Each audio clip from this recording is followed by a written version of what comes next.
Well, welcome back to Success Unleashed. Today we've got Anthon Meacham on the show with Authority Heating and Cooling.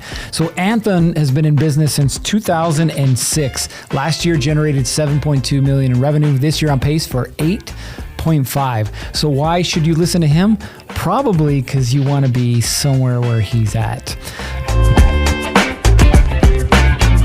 Anthon, welcome to the show. Thank you very much. Appreciate you coming by. Now, we always kind of start at the beginning, right? Which is, how did you get to where you're at today, right? I don't think people wake up when they're kids and they're like, I want to be in heating and cooling, right?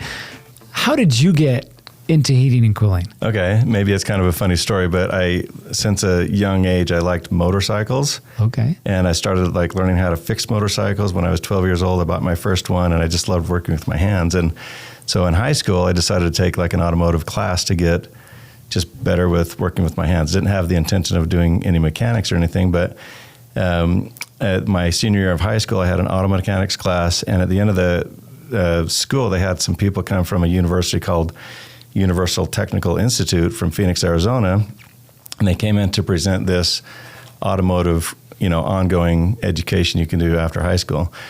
And I thought it was pretty interesting. And these two people, I remember them coming to my house, went with my parents, sat at the kitchen table, and to kind of present this school. And I was all aboard to sign up for it. We essentially signed up for it. And in passing in the conversation there, they said something about part of the school offers heating and air conditioning courses. And I said, well, what's that? And they said, a furnace. I'm like, I don't know what that is. And, your house is heated by something and it's cooled by it. And it wasn't something that I was planning on doing for a full-time career, but I just asked them the question because they were part of their presentation. They were showing us how much money you could make as an auto mechanic, and I just said, just out of curiosity, how much money do heating and air conditioning people make versus auto mechanics? And they said, I don't remember the numbers, but it was a good amount higher than auto mechanics. And I looked at my parents and I said, should I do that instead? I mean, I had no background of heating and air conditioning, and it was literally that one decision in that moment that kind of changed a course there. And I only intended to learn a trade to get me through college. I had the plan to go on a mission for the Church of Jesus Christ of Latter-day Saints, and I had about a year gap before I was going to go on this mission. So I thought, okay, I'm going to go to this school that was going to take about a year, go on the mission. I can come back and go to college and use this trade to get me through college. And then as soon as I'm done with college, I'm out. And that was kind of the start. I went to this trade school and I thrive on it. I love working with my hands and I love fixing things and things like that. And so it was a pretty exciting thing to work on furnaces and air conditioners. I had nothing to say about it until I got there. But I thoroughly enjoyed fixing things, and that's how it started. That is so interesting. So I lived in Phoenix for 20 plus years, right? I'm from Arizona. So UTI, I remember seeing their commercials all the time. I didn't know that they sent reps out to go try and recruit students. That's an interesting one. So that's kind of funny, right? Because a lot of contractors, they grow up in the trades, right? Their parents or a family member or whatever's in the trades. So then, they hand them a hammer and say, go to work, and they kind of grow up in it. But then there's people like you that didn't even think about it, right? And then now this opportunity presents itself and you're like, well, I like working with my hands. Let's see what we can do with it. Now, did you end up going to Phoenix? Yeah. UTI. So, yeah. Okay, so you go to Phoenix, and all of a sudden you go from working on motorcycles to working on air conditioners, right? Or furnaces. What was that transition like? I had a really good understanding of everything that I learned there. I don't know how to describe it, but with air conditioners, you talk about just the principles of Freon changing states from a liquid to vapor, and they go over elements, and then you're learning how electronics works, and we're reading wiring diagrams. I mean, I was thrilled about everything I was learning, and I feel like I grasped it quickly. And I was a top performer, and I understood it really well. And I think a lot of the people that were there because their parents were making them go to school or something like that. But I was eating it up. I loved every minute of it. And again, knowing that I was going to finish this school and then leave for 2 years to be a missionary, I don't know what to say, but other than I just really thoroughly enjoyed what I learned. And so that was a different thing when you get into the field and you start doing it, and then you kind of learn more as you're doing hands-on. But I enjoyed the school quite a bit. So you finished up school. And what ended up happening? Was the school 1 year, 2 years, 18 months? How long was it? It was about 14 months. 14 months? Yeah. Okay, so you finished up school, then what? So I went to be a missionary. I went to Spain, Madrid on my mission for 2 years. And when I got back, there was a guy that was kind of a neighbor. And this might have been a bit of an influence too. There was a man that had kind of a shop in his backyard that lived close by. And I had talked to him about it. I think what happened is my parents called him when I decided to maybe do heating and air conditioning. And they said, hey, is this a good thing? And he said, yeah, it is. And if he, I would hire him if he went to school. And so as soon as I got back, I was working within a week.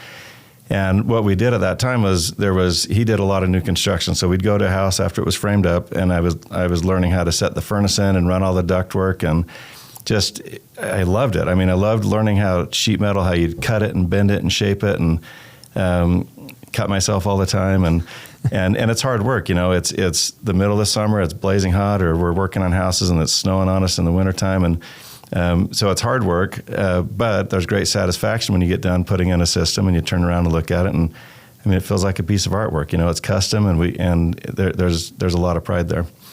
So immediately, like within a week of getting back, you're working. Now, was it what you thought starting off? Because I know we're going to go through this journey, but starting off, was it what you thought it was going to be? I mean, I didn't have any expectations, so I didn't know what I was expecting. In school, I didn't learn anything about ductwork. I just learned about how to fix furnaces and air conditioners. And so this was something that I was learning on site. I had no training on that. And so, later on, I learned to do service work and stuff like that. But in the very beginning, I was just happy to have a job, made $8.50 an hour. I mean, thought I was on top of the world, and just working like crazy and trying to save up money and get ahead. And then I started going to school because the intention was to go get a degree, and then I could not do heating and air conditioning anymore. So then you're working full time in the field, yeah, and going to school. What was your intention with school? Like, you wanted to get a degree for what? So business. So I ended up getting a degree in business finance. And I guess I don't know how much I can kind of skip ahead a little bit because it took me about 7 years to get the degree. Okay. Just because I was going at nighttime and I wasn't able to take full credit hours, but I was working full time, and I recommend that highly to anybody because I never got into debt with school. I was able to. I'm pretty frugal, and I just paid for my school as I went along.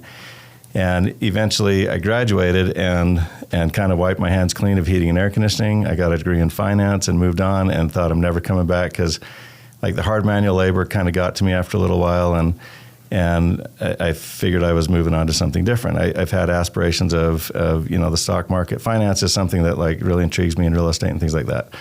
So got a job, and after about a year, I was sitting in an office and it just wasn't going well. I wasn't making great money, didn't thoroughly enjoy it. And I started doing I had neighbors and stuff like that that needed heating and air conditioning work. And so I started doing stuff for people just kind of on the side. But then all of a sudden my phone was ringing off the hook and I started doing more and more and more.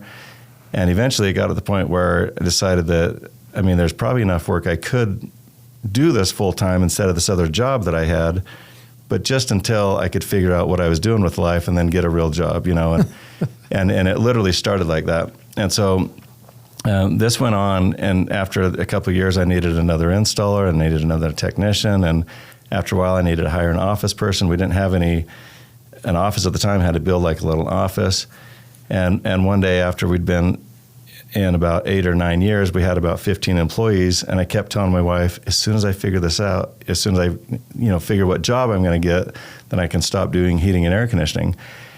And she looked at me and she said, at this point, you have all these employees, you have all these contractors relying on you. Why don't you just make this be your career? And for some reason, that was kind of like a trigger in my head that I said, okay, let's do it. But if I'm going to do it, I want to do it well. And the thing that I'll say is, I think a lot of people out there that have businesses would understand this very thing, and that is just because you know heating and air conditioning or any trade or any business doesn't mean you know how to manage people. And boy, did I struggle for years and years and years. You have the day-to-day of making sure everybody has work, making sure they're paid, making sure that customers pay us, receivables, and getting jobs done right. And there's a callback and a complaint about something. And the more people you get, the harder it is to run a business. And I had sleepless nights. Times that I kept telling my wife, I don't know how much more I want to do this. Like, this is really, really hard.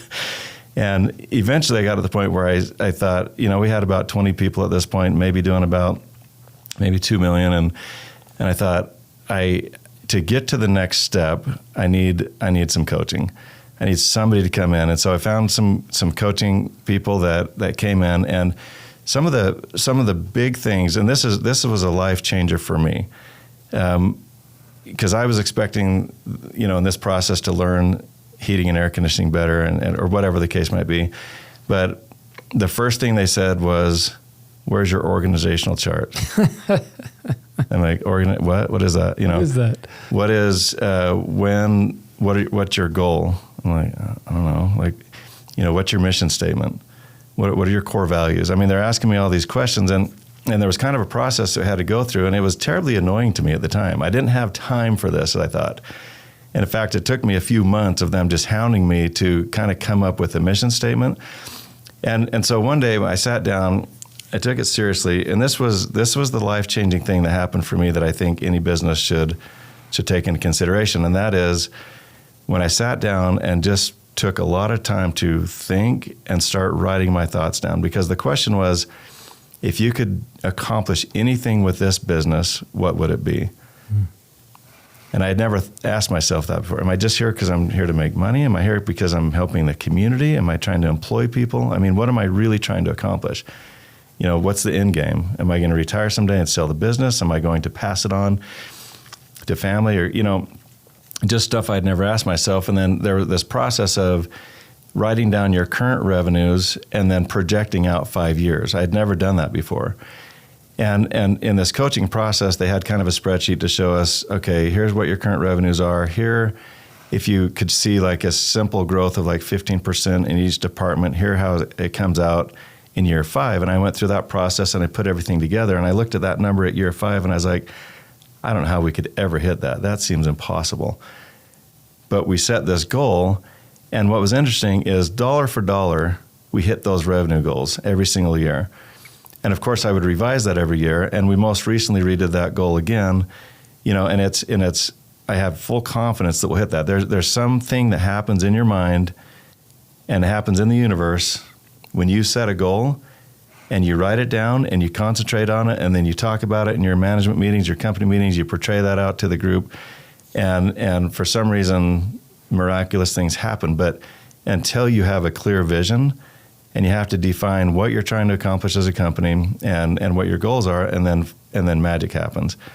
But I was working hard and we were making money, but I didn't have an end game. And it wasn't until I realized that having a coach, having somebody that's been successful is just a clear thing that I needed. And that has changed our company tremendously.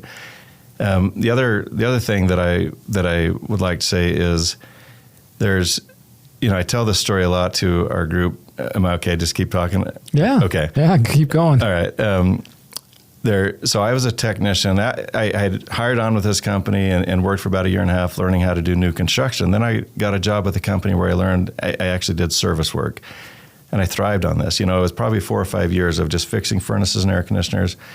And it might sound stupid, but I remember going to people's homes and they had these big, beautiful homes. And the words were maybe said different ways, but I love this house, but I can't stand living here. Because that room is too hot, this one's too cold, I can never get to the right temperature. It's dry, it's whatever the case might be, I got dust everywhere. Or they would say, our utility bills are so high. And they would have their thermostat turned way down because they don't want to have their furnace running because it costs a fortune. And when you go into a customer's home, it's hard to describe until you have years of understanding this. But if you have a system improperly sized on ductwork or something like that, then it can cost that homeowner a fortune if it's missized or you have the equipment missized. And homeowners don't know it, they just pay the bill. But there are key things you can recognize as a technician. You're like, oh my gosh, this ductwork or that filter or the way this duct is built. You can pinpoint all these areas that are just, I look at a system going in brand new and a homeowner is going to live there for 20, 30 years plus or whatever. And you can save this homeowner thousands of dollars if you do it right. And I would walk into some homes as a technician and look at this duct system and sometimes I would see what I would feel is just a masterpiece. I'm like, whoever did that, this is amazing. And then I'd go into some houses where you see something that looks like kids put it together, like just yucky systems. And I kind of thought in my mind, if I'm ever going to install a system, I want to be the person doing a masterpiece. I want it to be perfect. So when eventually moving forward, when I started doing, the business and we started doing some new construction homes, I set 2 goals. One goal was that the system would be evenly temperatured through their house, or the house would be evenly temperatured, and that the system would run at the maximum efficiency it could possibly run at. And that's based upon duct design and different things like that. And so I set out on a mission to really understand ductwork and airflow and movement. And there's so much to that's hard to understand without having a whole bunch of background there. But that culture, I would stand up in front of our install meetings, I do to this day, and I say, guys, we need the finest product that money can produce for these people. I want that house to be so comfortable in every room in that house, and let's make sure their utility bills are as low as they can, and we talk about that and we train on that. And I feel like there was a culture that was created there that like with ductwork, you can have hard elbows, but they're really resistive to airflow. So we learned how you can put what are called turning vanes in there. So it's these series of curved pieces of metal that go on the elbow, and as the air comes down, it kind of pushes it down. And it really increases the efficiency of the system by doing these things. Well, it costs money to do that. And so we would do the best job we could at the best price we possibly could. But I felt like some of these extras were taking some extra money, and some contractors were only looking at the lowest price, and I couldn't get those. But I remember one day sitting down with a general contractor that's building these big custom homes, and I was kind of talking about price and a little worried about it. And he looked at me and he said, okay, stop. These people are worth hundreds of millions of dollars. They don't care about price. What they're looking for is somebody that can produce the finest product that can be produced in the HVAC industry. Can you do that for me? And I looked at him and I said, 100%, we can do that. And he said, be fair with us on price, but I want you to figure in enough money that you can produce a really, really good product. And that completely changed my outlook on what we were doing. And so we've really, really focused on a craftsman job. And it's hard to compete with somebody doing a track home where they're just really kind of slapping them in, but we don't do track homes. The clients that like us are people that are looking for a really quality install. And so we're doing really big custom homes, and that's something that we've thrived on, and we've kind of developed that culture over the years. So what I'm saying is, in the beginning, it was really hard I had to fight for every single job. But what I learned is, if you can do a job and you can do a really, really good job and you can treat them fair on the price, you will never want for work. And you can't cut corners. And I mean, we have contractors that have been with us for 18 years. They give us every single job. They don't even ask us what the price is. They just know we're fair.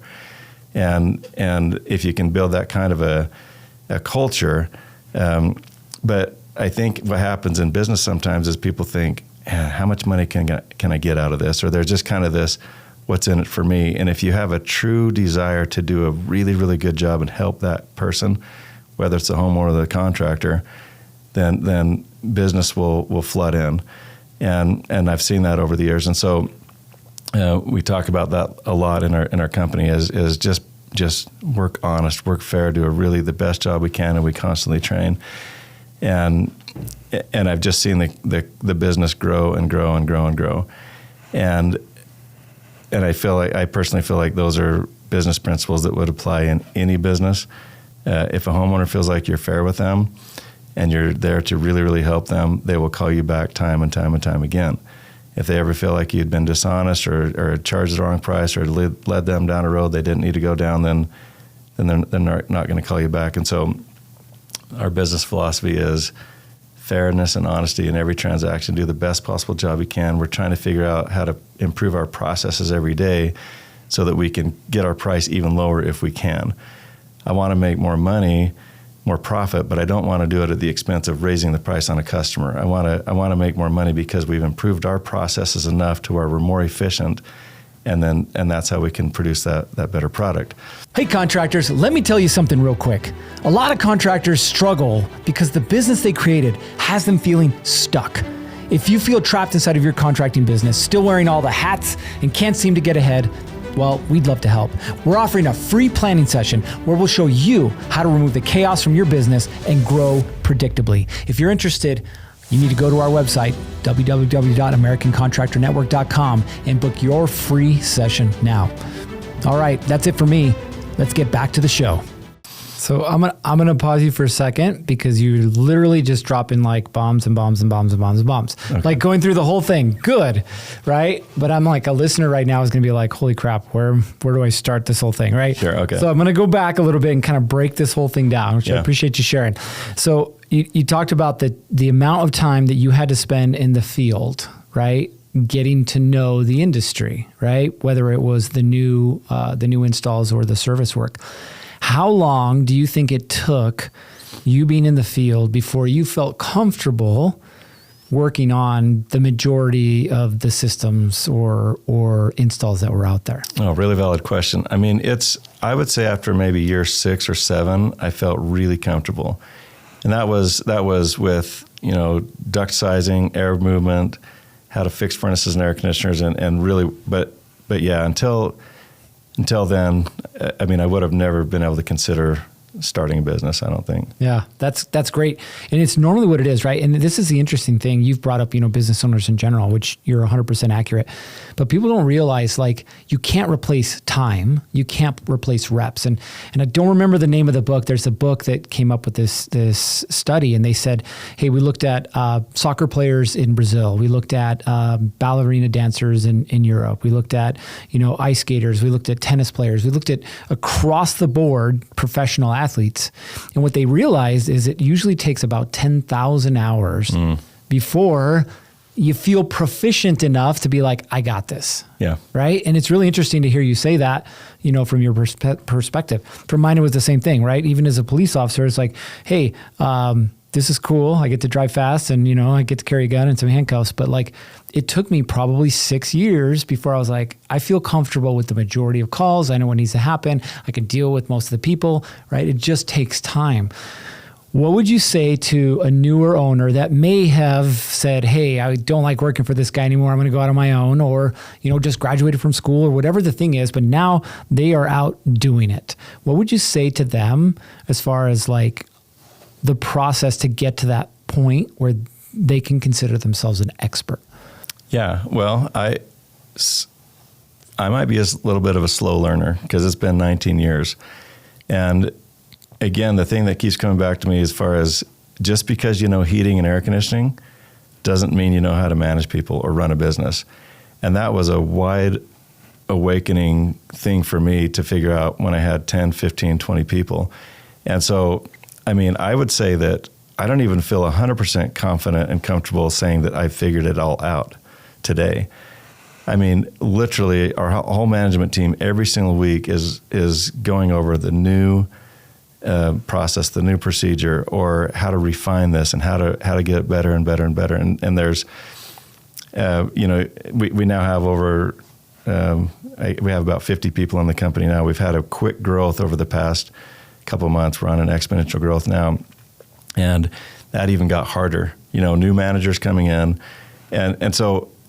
I guess what I'm saying is I don't know if I have an answer to that, because if you look at, if it's 10,000 hours of repeating, like doing heating and air conditioning in that case till you get really good at it, I would say it's 10,000 hours at least of management, if not more. I mean, it's been a grueling thing. And the thing is, if you just didn't grow, you just had a few different people and you learned what you're doing and you just kind of maintain that, it might be easy.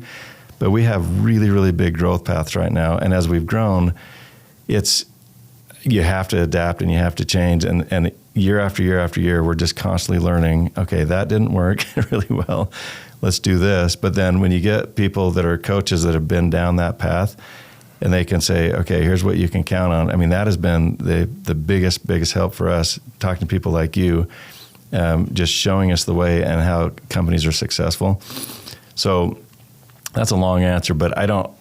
No, it's a good answer, right? Like, it's exactly what you said. It's almost like as a business owner, you have to break up these 10,000 hours in each of these subcategories: managing people, organization and structure, marketing, sales, operations, finance, right?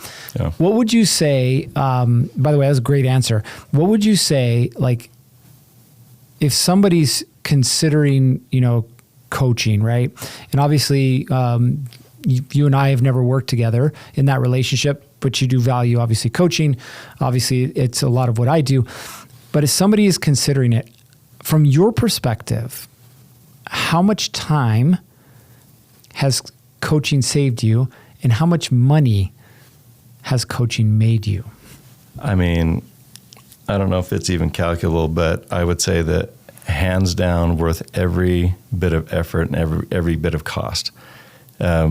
Because there's, you look at, we were able to fast track some things that I know would have taken us far more weeks or months to get done, where very specific things like inventory.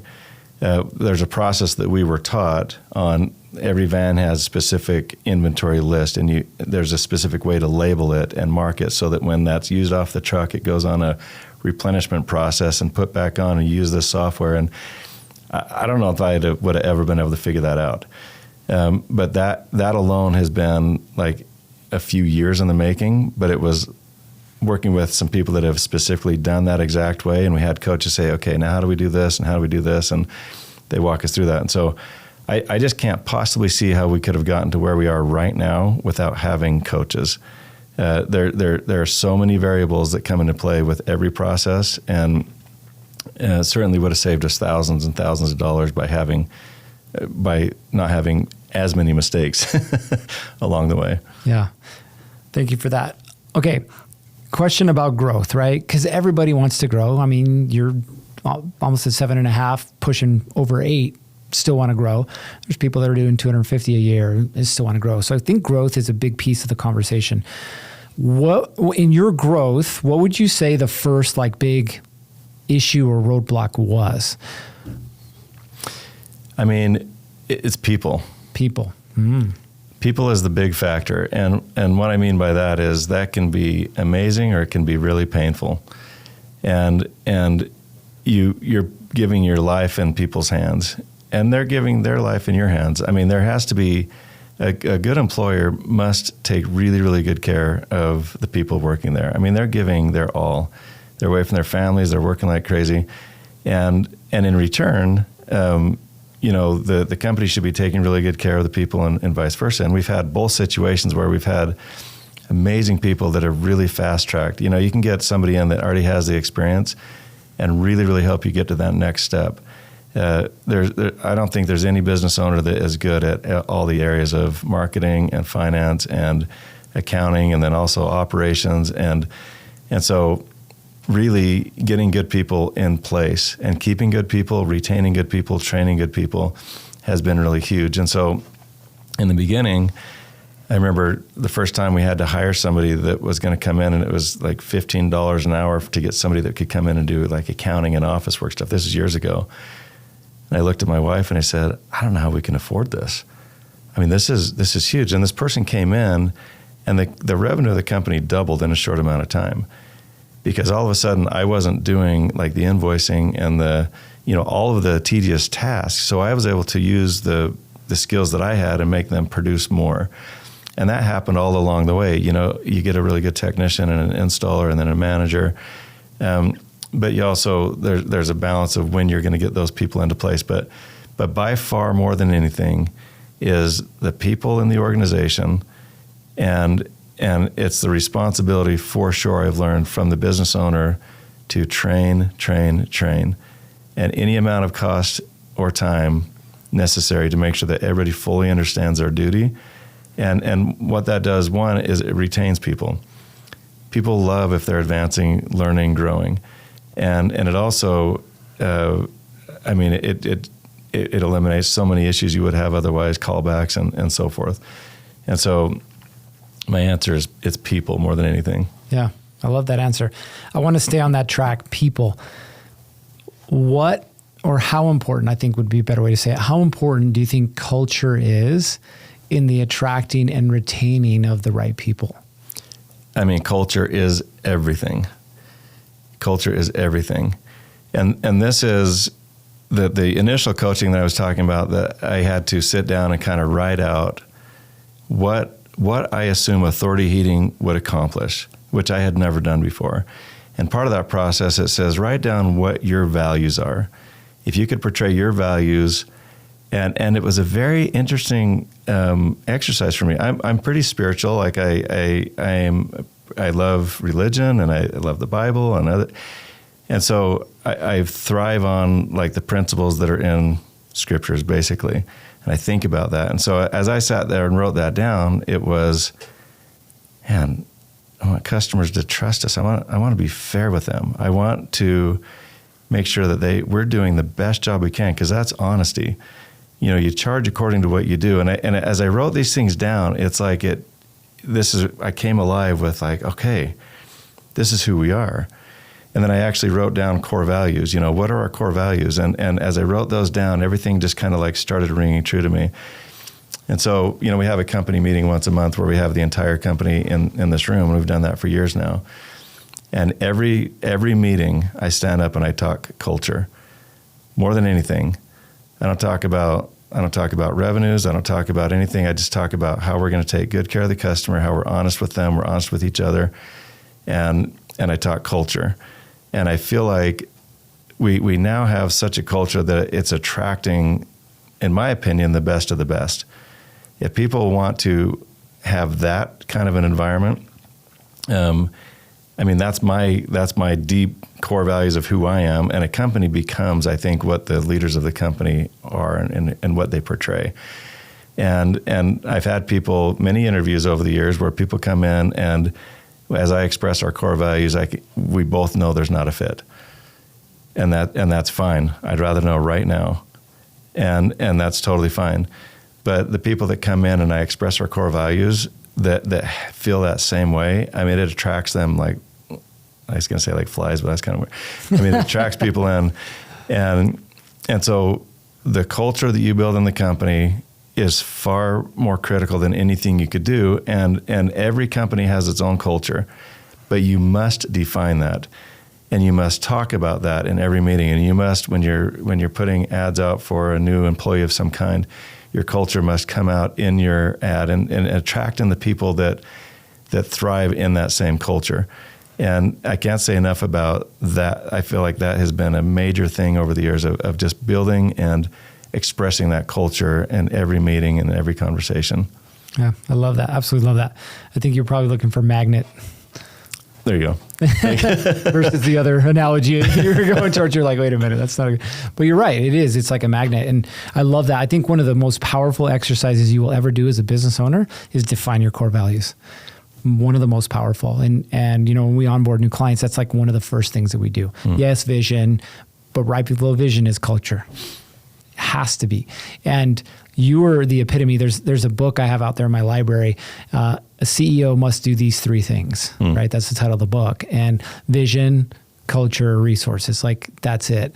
And so hearing you talk, like you are the physical manifestation of this book, right? You're talking about culture all the time. You talk about vision, where we're going, how we're going to get there. You talk about manifestation, whatever you want to call it, put it out in the universe. But really what you're doing is you're creating a clear target and then an action plan to get there. And then everybody's on board, right? And then you provide your team with the resources that they need to get there, right? Yeah. I want to go back just a little bit. I think you talked about it, but I just want to make sure that the listeners and the watchers understand this. As you were growing, you got to the point where you couldn't do it all yourself anymore. So other than on the tech side, right, more people with you in the field, what was the most important first hire you made?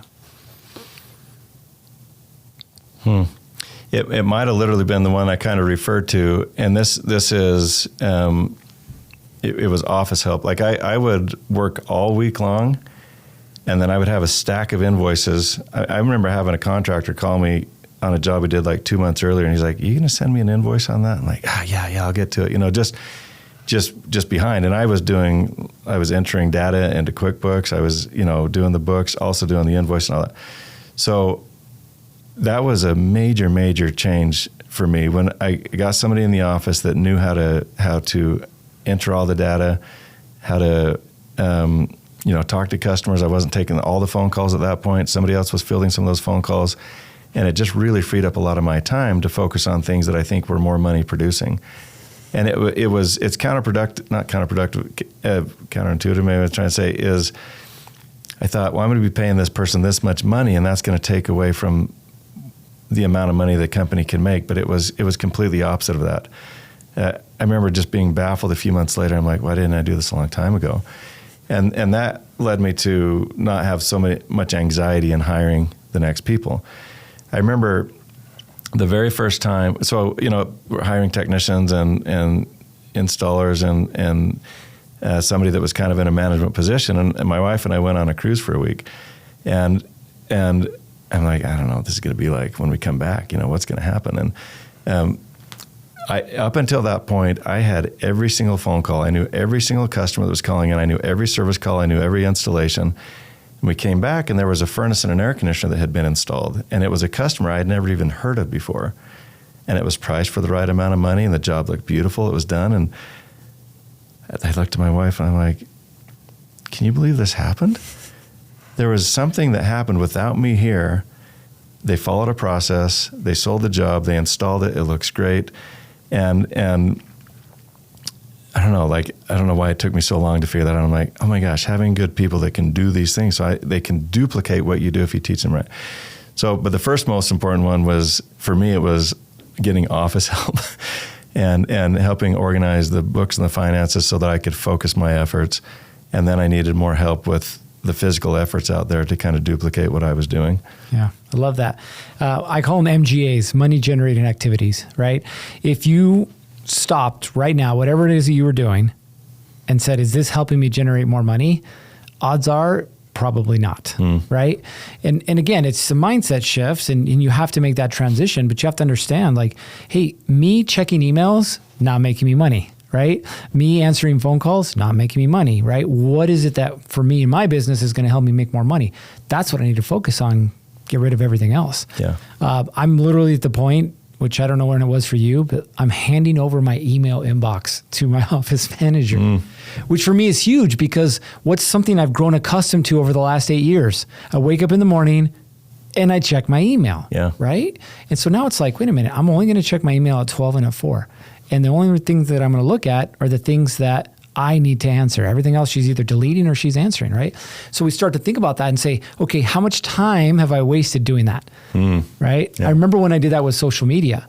A lot of people think that they have to be on social media and they have to be responding and they have to be posting. Yes, but no. The activity, if that's where your people are at, the activity has to happen, but it doesn't necessarily mean that you need to be doing it. So I love that. Okay. We talked about kind of where you're at. I do want to hear from you, like, what is your end game, right? You're making pretty decent money right now, revenue, top line. I'm sure your profits are somewhere, 15, 20%, your bottom line, but where is it you want to take this business? So, I mean, at some point I have to exit. Right.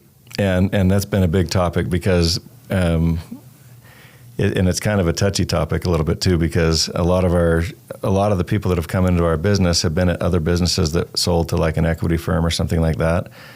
And the culture completely changed, and a lot of people kind of jumped ship at that point. And then maybe there's not great customer service. So these customers that we've developed for all these years, and they know and they trust us, all of a sudden I'm going to send somebody out there that's like a money monger that's just going to go there and try to get everything they can out of them. I hate that idea. But I also want to exit someday. And our plan is probably 10 years down the road from now. And that doesn't mean that we're retiring, but it means like maybe shifting efforts into some different things. We have a lot of real estate, and we want to kind of keep building on that and doing some things with real estate. But back to this, I have children that are kind of growing up in the business, and do they want to take it over someday? I also don't know that they could afford to buy it. So there's some question there. So I don't know if I have an exact answer for you, but we have maybe about a 10-year exit plan where we know that the company is worth money now, but also it can exponentially grow in value over the next 10 years if we can hit the profits that we're seeking and so forth. And so my hope is that somebody would take it over that can maintain the values that we've developed all those years, and that's the hard part that I don't know. But we've talked about maybe an employee buyout to kind of maintain the culture, an ESOP or something such as just having everybody involved in that. So I don't know if I have an answer right now. Yeah, that's interesting that you would say that.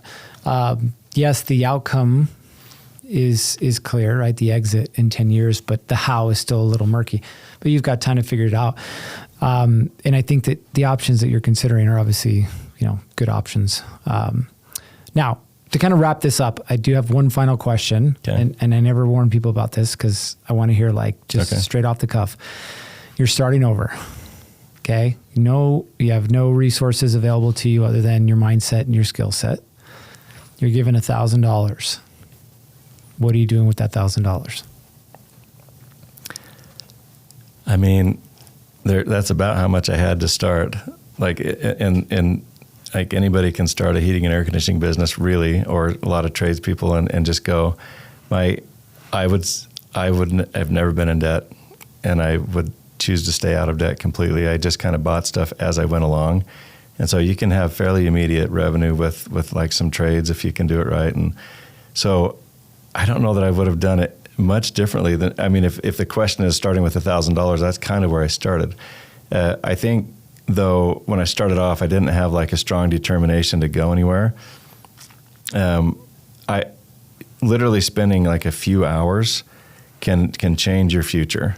If you're a small business owner and you're trying to figure out where you're going, sit down and map out your future. Write it down. Figure out your core values, and that's the thing that made the biggest shift for me was getting an extreme direction on where we were going, because I didn't have it for the first probably 8 or 9 years, literally, and so I still would stay out of debt if I was doing it, and I would still, I don't know, if you're starting off and you don't have any clients, you just have to beat the doors. You got to call people, you got to talk to people, get the name out, and you have to do a good job every time. You cannot lose a single client, and you want repeat business, and that can happen with $1,000 in this industry. But I don't know if that's answering the question or not, but it sounds like you're saying you would do a lot of the same things that you did, right? But I think you would accelerate that process because of what you've learned. Yes. Yeah. Fair enough. Well said. Fair enough. I like it. Well, I appreciate you making time to be on the show. Again, if you're watching or listening, take these nuggets, right? And understand that if you're not where you want to be, 7, 8, 10, 15 million, whatever it is, you can still get there, right? And Anthon talked about a couple of those things, right? Number one is clarity around where it is you're going. Number two, it's understanding that you're in charge of building the culture in your business. Number three, it's bringing the right people on board and consistently investing in them so that they can grow, because as they grow, guess what? You grow as well. You guys know that you don't have to do this on your own, and we'd love to have you as part of our community. So you see the link down below. We'd love to have you join us, be a part of this so that we can help you grow the business that allows the freedom that you want to experience. All right, you know what time it is. It's time to get after it. 3, 2, 1, off you go. Thanks for listening to the Success Unleashed podcast. Before we go, show some love for your favorite podcast by liking, subscribing, and leaving us a review. Until we see you again, it's time to get after it. 3, 2, 1, off you go.